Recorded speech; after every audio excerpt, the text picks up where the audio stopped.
السلام علیکم دوستوں، جیسا کہ آپ سب کو پتہ ہے کہ یو اے ای اور اسرائیل میں ایک سمجھوتا ہو گیا ہے۔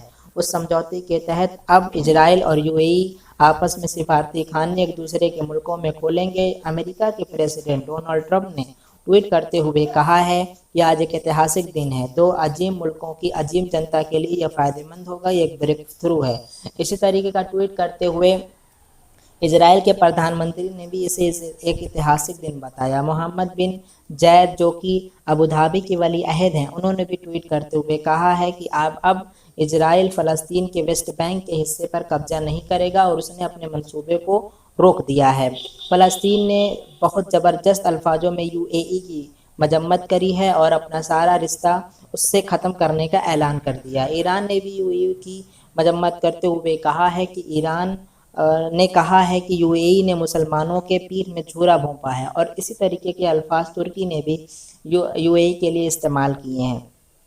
اسرائیل کو پہلے مسلم دیشوں نے کوئی مانیتا نہیں تھی، لیکن اب دھیرے دھیرے مسلم دیشوں کے من میں اسرائیل کو لے کے نرمی آتی جا رہی ہے۔ بہت سے ملکوں نے تمام طرح کے اسرائیل سے سمجھوتے کر رکھے ہیں، اور یہ یو اے ای نے جو کیا ہے اس کڑی میں ایک مضبوط قدم ثابت ہوگا۔ حالانکہ اس کی مذمت بھی شروع ہو گئی ہے، جیسا کہ اوپر ذکر ہو چکا۔ صرف نہ یو اے ای بلکہ عرب کے بارے میں بھی یہ کہا جاتا ہے کہ عرب بھی اسرائیل کو لے کر کے کافی نرم رخ اپنا چکا ہے، اور وہ بھی عرب سے اپنے رشتوں کو سامانیہ کرنا چاہتا ہے۔ حالانکہ جب یہ بات عرب کے سامنے اچھالی گئی تو عرب نے اس کا سیدھے طور پر انکار کیا۔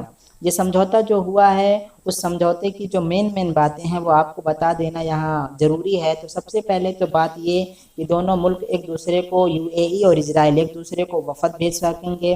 جہاز کی ڈائریکٹ اڑان ہوگی، یعنی ڈائریکٹ اسرائیل سے ڈائریکٹ یو اے ای کی اڑان ہوگی۔ ٹیکنیک کے معاملے میں دونوں ایک دوسرے کی مدد کریں گے۔ دونوں بڑے دیش ہیں، دونوں امیر دیش ہیں، اس لیے انویسٹمنٹ کے لیے دونوں ایک دوسرے کے ملک میں آسانی سے انویسٹمنٹ کر پائیں گے۔ ایمبیسی دونوں ملکوں میں کھولا جائے گا، ایک دوسرے ملکوں میں۔ انرجی میں اسرائیل اور یو اے ای ایک دوسرے کی مدد کریں گے۔ صحت، ٹیلی کمیونیکیشن اور موسمیات کے معاملے میں بھی ایک دوسرے سے جانکاریاں ساجھا کریں گے۔ ٹورسٹ کے لیے عام کر دیا جائے گا ویزا کے جو نیم ہیں وہ اسرائیل اور یو اے ای میں آسان کرے جائیں گے۔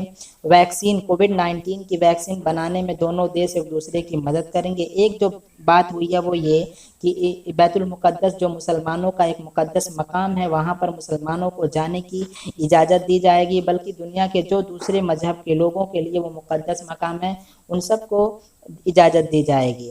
دونوں دو عظیم معیشت ہیں، اس لیے دونوں کو اس سے فائدہ ہوگا، ایسا یو ایس اے کے پریزیڈنٹ ڈونلڈ ٹرمپ کہہ رہے ہیں۔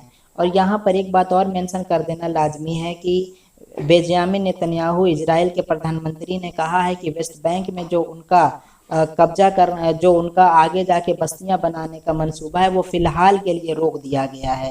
تو یہاں پر ایک بات تو طے ہے کہ محمد بن زید اوپر کہہ رہے ہیں کہ اسے نہیں کیا جائے گا، اسرائیل اب آگے نہیں بڑھے گا، جبکہ اسرائیل کے پردھان منتری کہہ رہے ہیں کہ وہ فی الحال کے لیے روک دے رہے ہیں۔ تو مطلب یہ دونوں باروں میں ایک کنٹراڈکشن ہے، ایک ڈفرینٹ ہے۔